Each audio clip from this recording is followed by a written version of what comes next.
참 추스르기 어려운 새해가 됐는데 마음 깊은 곳에서 그래도 희망을 노래해야지 라고 하는 울림이 있습니다.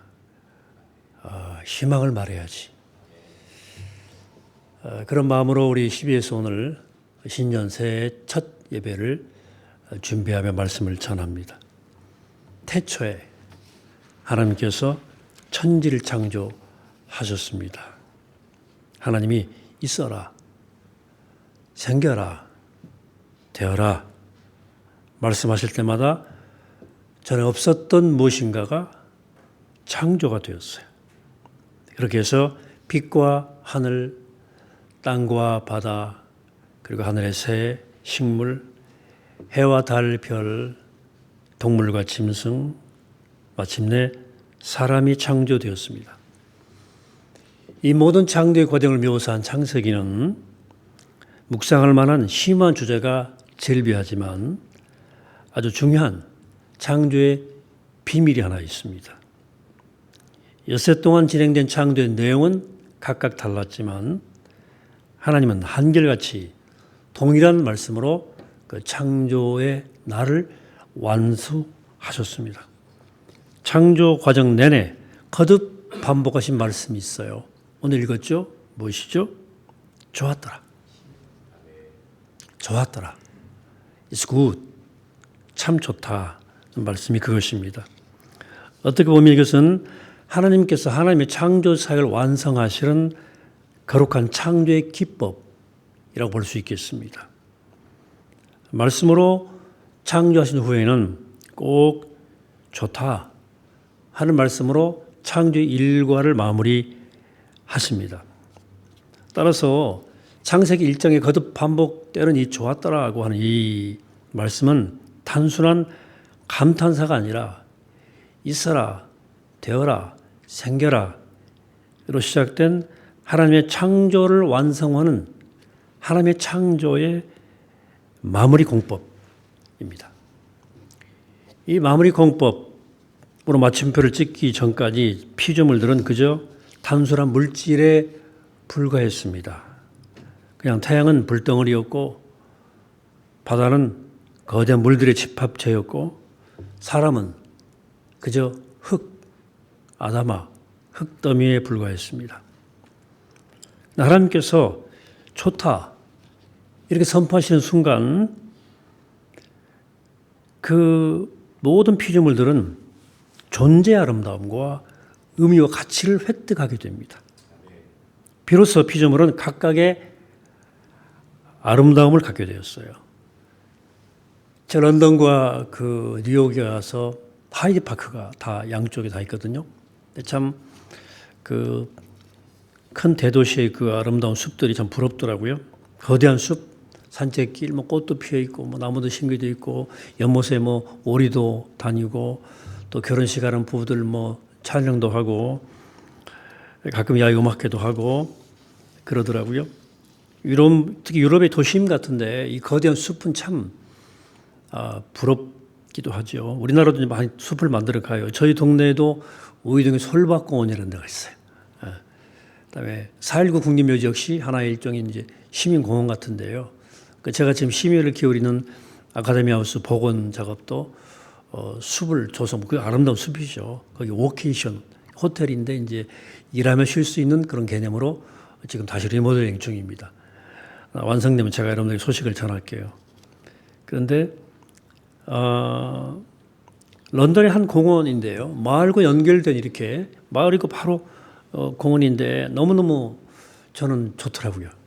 마음에 그냥 쉼이 오고 참 좋다.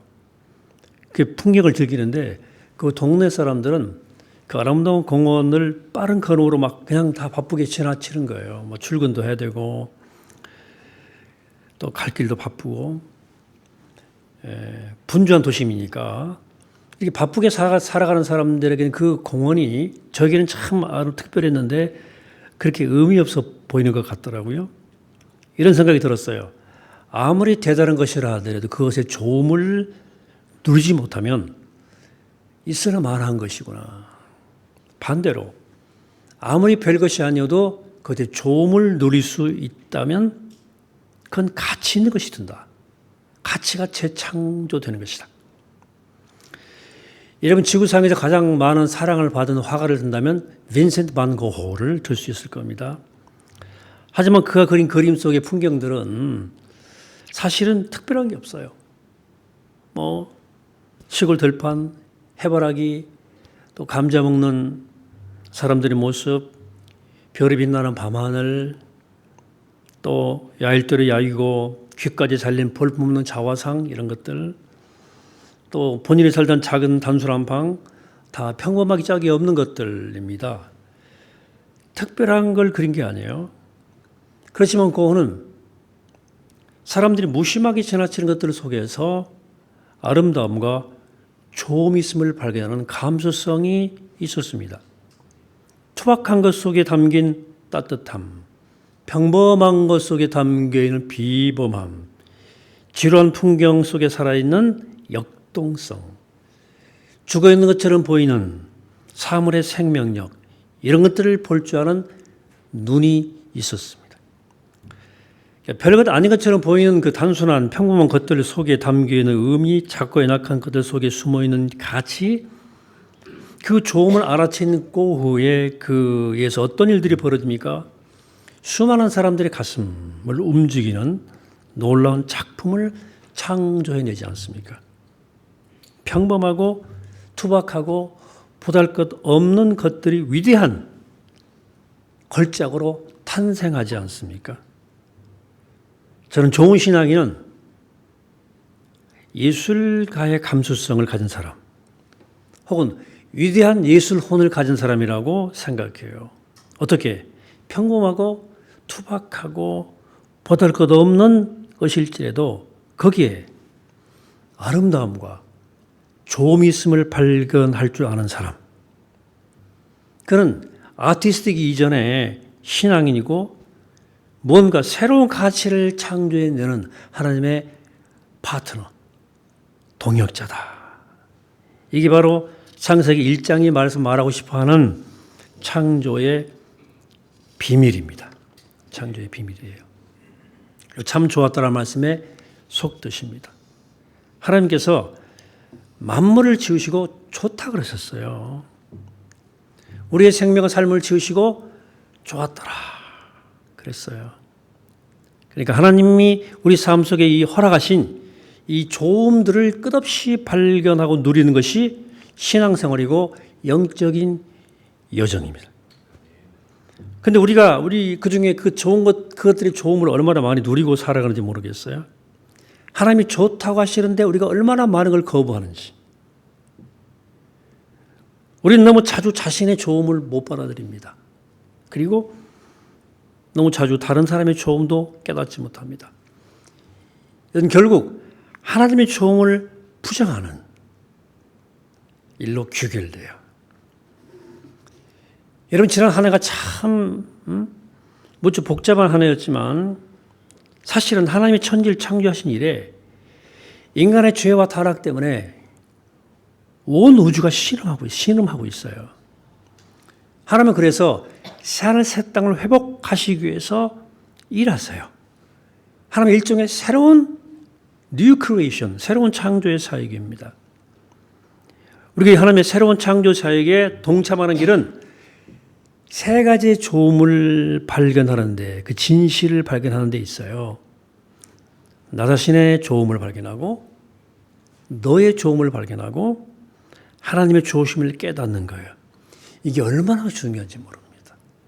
이 시간 각각 세 가지를 잠깐씩 묵상해 보도록 하겠습니다. 첫째는 나의 조음을 받아들이는 거예요.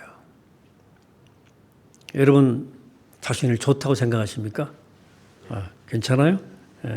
나는 참 좋은 사람이야, 이렇게 자신 있게 말할 수 있어요? 좀 뭔가 어색하지 않습니까? 우리 보통 나 자신을 좋게 여기는데 유능하지 못해요. 왜냐하면 인생을 살면서 나를 좋게 여기지 못할 만한 일들을 숱하게 경험했거든요. 의식을 덜 자란 어린 시절에 부모로부터 야단을 맞으면 이게 무엇 때문에 혼나는지를 모르기 때문에 애들은 내가 뭔가 잘못된 존재라는 생각을 무의식적으로 갖게 됩니다. 어릴 때부터. 그러다 커서는 친구들과 비교의식을 가지게 되면서 필연적으로 남보다 못한 자신을 자꾸 들춰내기 시작해요. 어른 되면 크고 작은 실패와 좌절의 경험을 통해서 나에 대한 긍정적 평가를 거의 못합니다. 그래 우리 내면에 알 수 없는 죄책감, 다스리지 않는 화, 용서하지 못하는 마음, 외로움, 우울감이 가득해요. 이 같은 불안한 자기 인식 때문에 우리는 무언가 일이 잘 풀리면 자신을 지나치게 과대평가합니다. 오버해요. 또 일이 잘 안 풀리거나 실패하면 지나치게 자기 과소평가해서 자괴감에 빠져서 극단을 시소처럼 오르락내리락 그래요. 왜 우리는 있는 그대로의 나를 좋게 여기지 못하는 걸까? 우리 말씀에 그래서 귀를 기울일 필요가 있습니다. 하나님이 우리를 주시고 나를 주시고 참 좋다 그랬었어요. 우리가 정말 하나님의 그 창조의 말씀을 소중히 여긴다면 무엇보다 나를 향해서 너 참 좋다 하신 말씀을 믿어야 됩니다. 이거 억지로 긍정적 사고 방식, 적극적 사고 하자는 말이 아니에요. 마인드 컨트롤을 통해서 긍정적 자기 인식을 가지자는 말이 아닙니다. 내 능력이나 재능이나 외모와 관계없이, 성격 관계없이, 이룬 업적, 성공 여부 관계없이 나는 본래 좋은 존재예요. 그걸 믿으셔야 됩니다. 믿어야 돼요. 여러분 가슴에 손을 얹고 같이 서로 같이 손 얹어 봅시다. 가슴에다가 속으로 한번 이렇게 말해 보세요. 나는 본래가 좋은 사람이야. 본래가 좋은 사람이야. 여러분들이 여러분 자신의 좋음을 발견하지 못하면 여러분 절대로 여러분 자신의 삶을 누릴 수 없습니다. 여러분들은 그걸 모르면 여러분들은 존재하나 존재하지 않는 것과 마찬가지예요. 여러분들이 좋음을 누리시기를 축복합니다.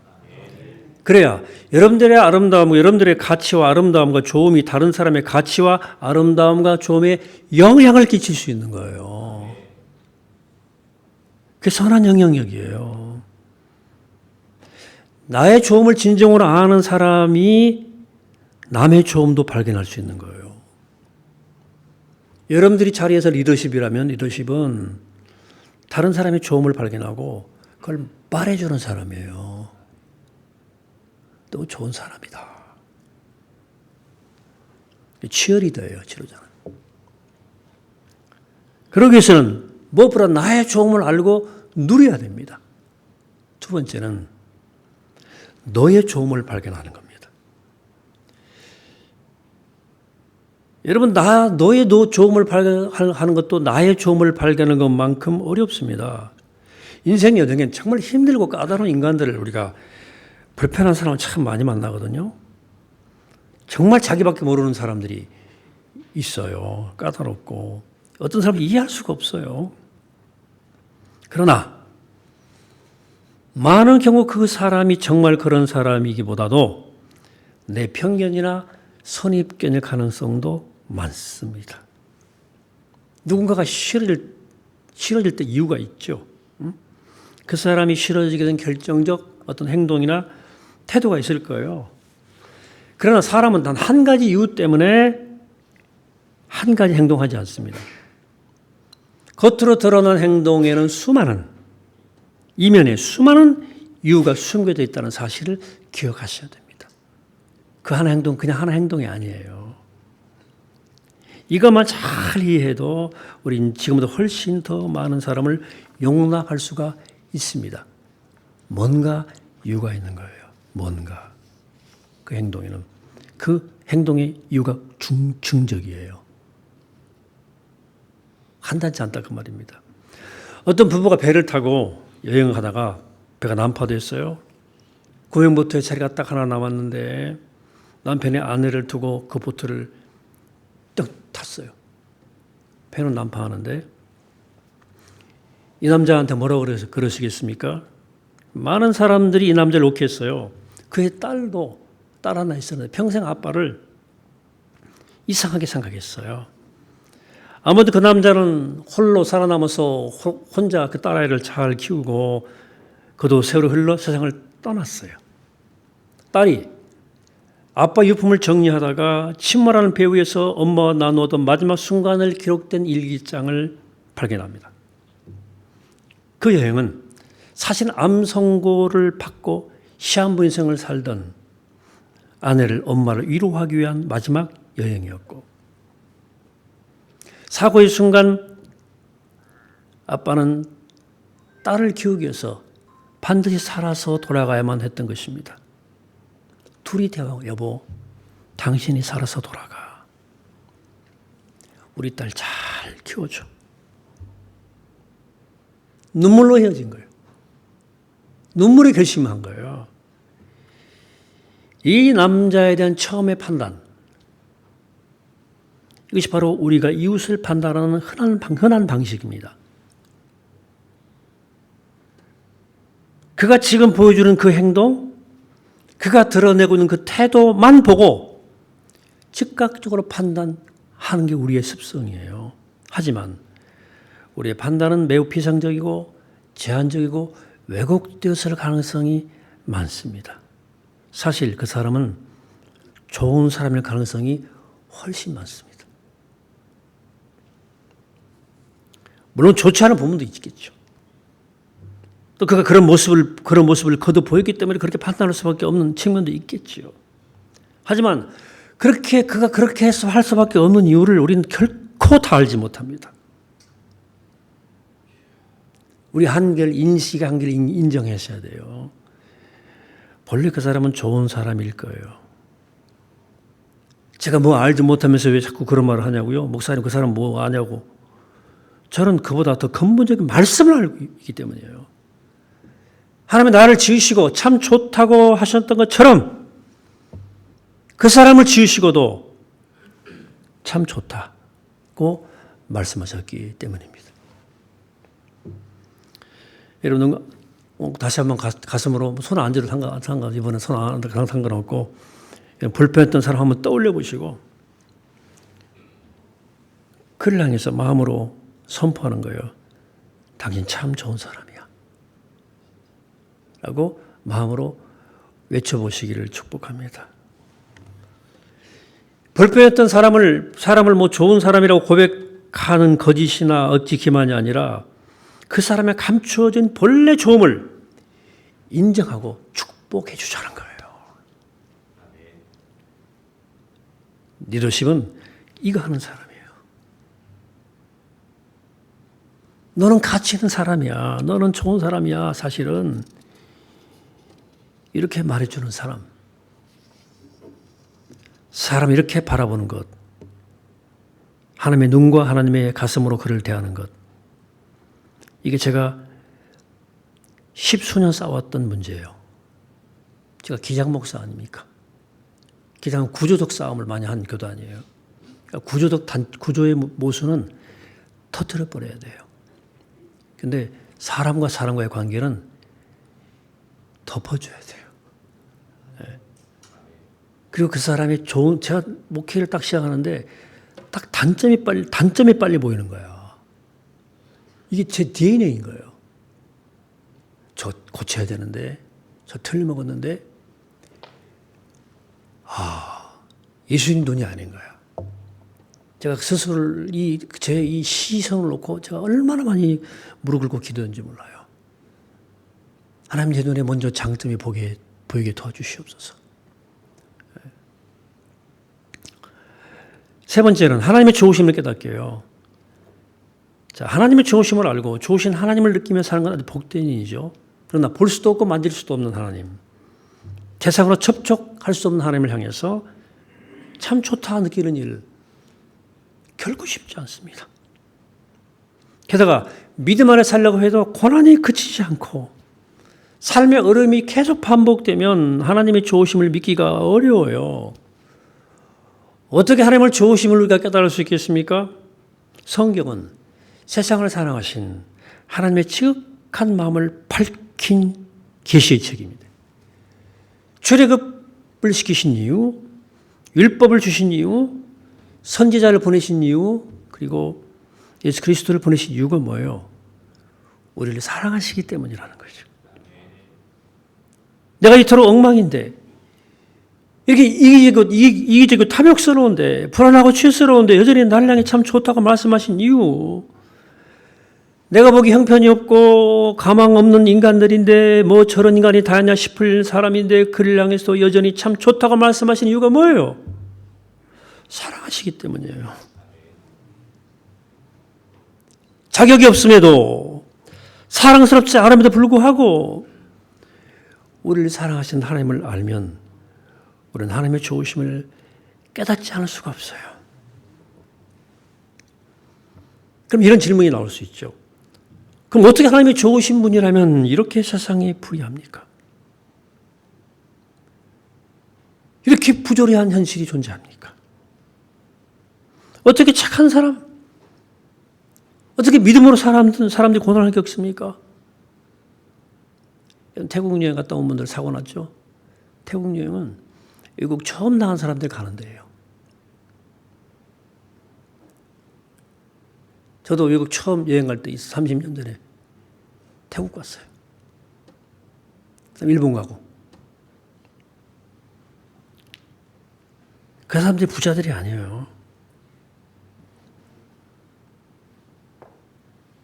2024년도에 태국 외국 여행 처음 나간 사람 꽤 있는 거예요.